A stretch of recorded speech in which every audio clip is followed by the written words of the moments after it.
siang Bu Evi, selamat siang Sobat Sinjai. Perkenalkan kami dari kelompok 6. Di sini kami akan sedikit membahas tentang tanaman Chrysanthemum sp atau yang biasa kita kenal dengan bunga krisan. Sebelum itu, izinkan kami untuk memperkenalkan diri masing-masing. Saya Putri Skarlarasati. Saya Ayudi Kartika. Saya Febri Pramudita. Saya Aulia Zahwa. Saya Livia Dina Kusuma Putri. Saya Sita Alvina Juliani. Saya Dina Febiana. Saya Salvia Giovanni. Selamat menonton. Halo teman-teman semua, kali ini kita akan membahas tentang karakteristik dan sistematik pada tanaman Chrysanthemum sp atau yang biasa kita kenal dengan tanaman bunga krisan. Teman-teman pasti pernah membeli buket bunga kan? Salah satu bunga yang sering ditemukan dalam buket bunga adalah bunga krisan. Yuk kita kenal bunga krisan lebih dalam. Krisan adalah tanaman bunga hias yang berasal dari China loh. Dikenal dengan nama seperti Chrysanthemum indicum yang bunganya berwarna kuning dan C. morifilium yang bunganya berwarna ungu dan merah muda, dan banyak warna lainnya. Pada 1797 bunga krisan menjadi simbol kekaisaran Jepang dengan sebutan Queen of the East atau Ratu Timur.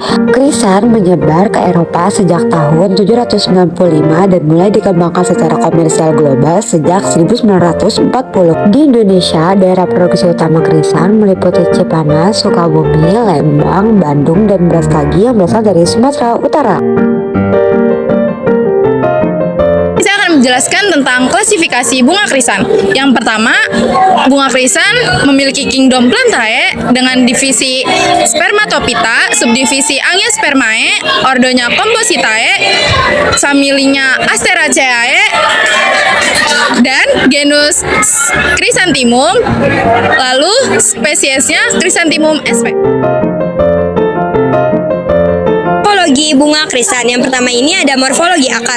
Akarnya ini termasuk ke dalam akar serabut dan tertanam dangkal di tanah dan berfungsi untuk menyerap air dan nutrisi. Yang kedua ini ada morfologi batang.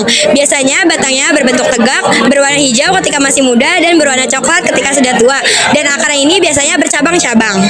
Selanjutnya saya akan menjelaskan morfologi daun pada bunga krisan.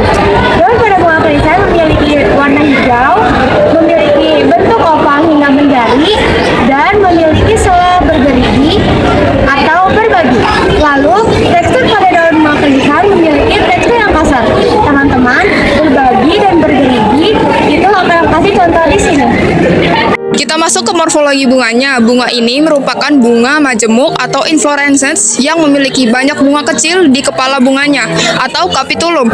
Kepala bunga ini dikelilingi oleh kelopak bunga atau brakti yang berwarna hijau.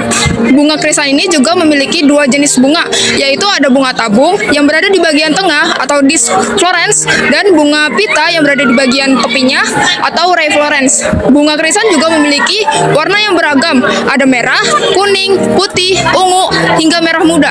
Nah, sedangkan di buah dan bijinya, buahnya ini termasuk tipe akena yang kecil dan kering tanpa daging.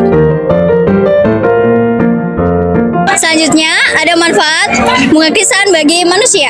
Yang pertama, menjaga kesehatan jantung. Bunga krisan mengandung kalium yang dapat membantu dan menjaga kesehatan jantung serta tekanan darah. Yang kedua, membantu mengatasi mabuk.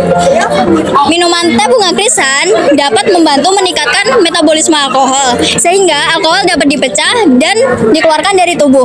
Yang ketiga, menjaga kesehatan tulang. Ekstrak bunga krisan dapat membantu dan memperbaiki kepadatan mineral tulang. Yang keempat, dapat mengurangi stres dan kecemasan. Minyak esensial bunga krisan dapat mengurangi stres dan kecemasan pada manusia. Lalu yang kelima, dapat mengurangi peradangan. Ekstrak dari bunga krisan mengandung antiinflamasi yang dapat mengurangi peradangan dalam tubuh.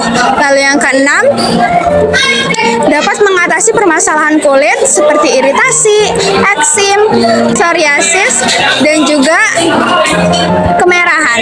Yang ketujuh, meredakan sakit kepala. Teh bunga krisan memiliki sifat relaksasi dan analgesik, dapat mengurangi rasa sakit kepala akibat stres dan ketegangan.